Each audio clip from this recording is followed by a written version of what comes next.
Happening now, the last ships from China bringing cargo unaffected by President Trump's massive new tariffs are sailing into American ports. So that means the countdown to supply shortages and rising prices has officially begun.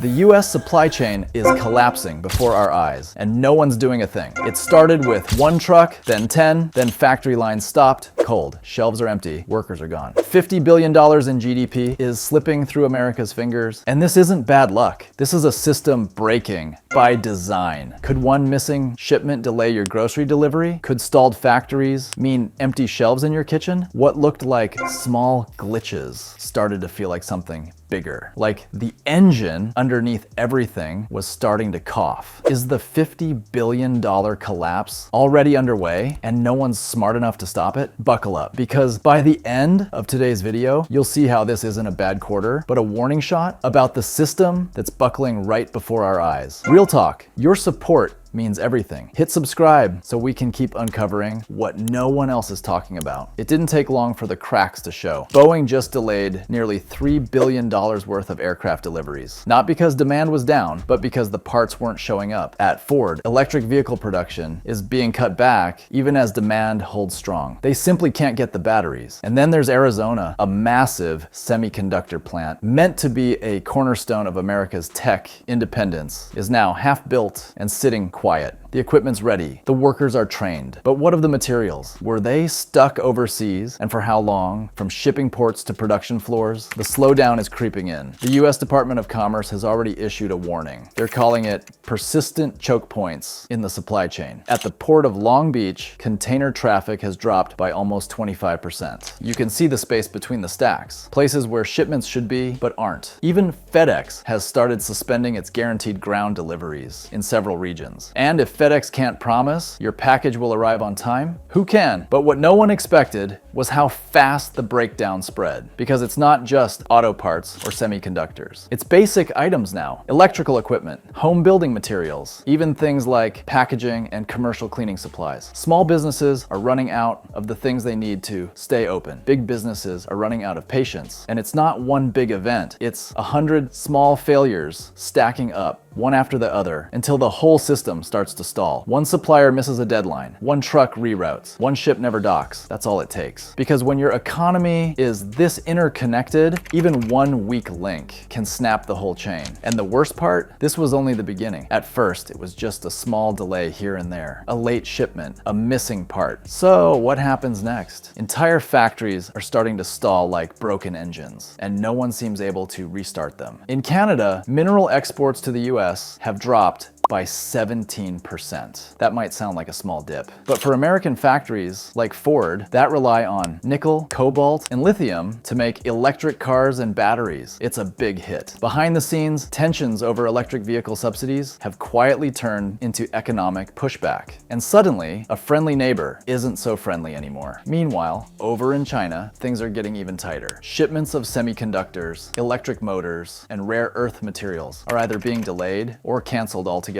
These are not optional items. Without them, nothing moves. Cars don't drive. Phones don't call, planes don't fly. Could a few shipping containers really be powerful enough to stall the entire American economy? And then there's Mexico. For years, it's been one of the key suppliers of aluminum and lithium to the US, but not anymore. Now, they're redirecting their exports to Europe and Asia. That means American manufacturers are being left at the back of the line, scrambling to find new partners in a world that's already short on trust. Inside the country, it's starting to show. Some steel mills have stopped production. Manufacturers are cutting overtime. Over 11,000 factory workers have already been furloughed or moved to less critical roles. And retailers, they're quietly warning that shelves might look thinner by fall. The numbers don't lie. Nearly 1/4 of US manufacturing depends on just one disrupted foreign input. And estimates show that up to $50 billion in GDP could be lost over the next year. Have we built an entire nation on a supply chain we can no longer reach? It's a fragile machine. One missing screw, one blocked border, and everything grinds to a halt. Now companies are in a race against time. Some are desperately calling new suppliers. Others are scaling back production, hoping to ride it out. But no one has a clear plan. The gears are seizing. The silence on the factory floor is getting louder. And the longer it goes on, the harder it becomes to protect pretend that this is just a temporary glitch. Because maybe, just maybe, the machine wasn't built to survive this kind of pressure. It didn't take a disaster to cause this. No earthquake, no cyber attack, just a slow, creeping breakdown of trust between trade partners, and now the fallout is spilling into everything. America's supply chain isn't just struggling, it's unraveling. The collapse is spreading like cracks in glass. First, it hit aerospace. Boeing couldn't get enough titanium or microchips, so aircraft orders slowed,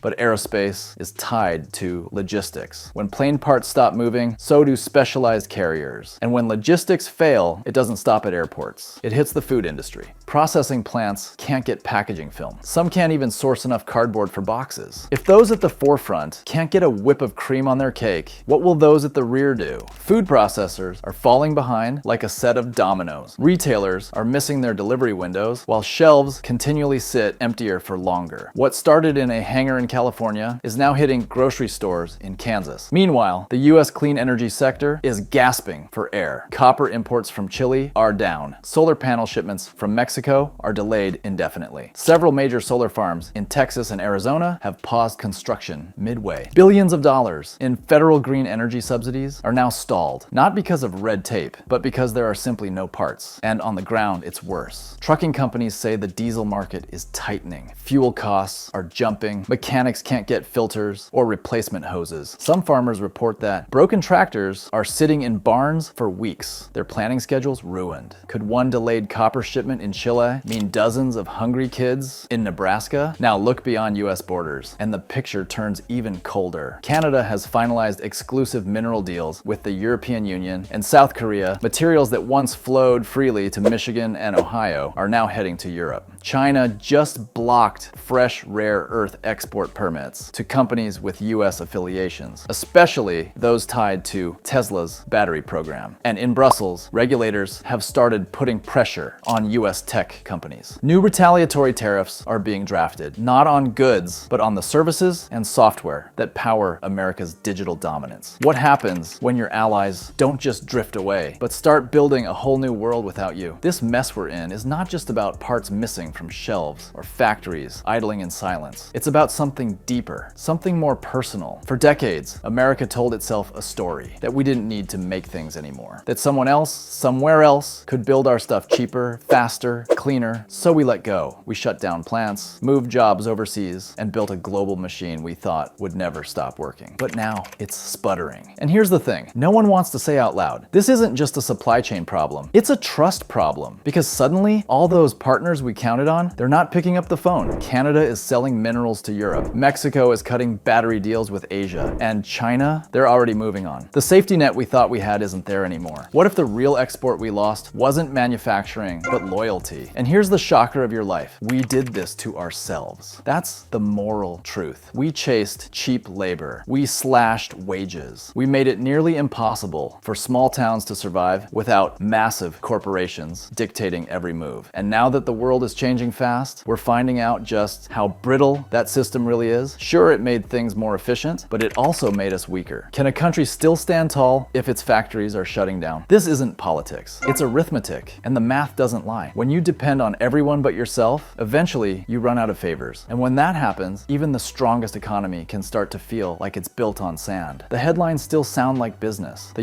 US supply chain isn't just broken, it's bleeding. And the deeper you look, the more painful it gets. Every closed warehouse, every missed shipment, every layoff, it all adds up. And rebuilding what's been lost could take years, maybe even a generation. Because this isn't just about shortages, it's about sovereignty, about whether a nation can still feed itself, build its own machines, power its own future. So what happens when the shelves go empty and the world stops waiting for us to catch up? The signs are everywhere. Fewer trucks on the road, more out-of-stock signs in stores, delays no one can explain. We thought the system could bend forever. But now, what's really happening? Are we already trapped inside an emergency no one sees coming until it gets too late?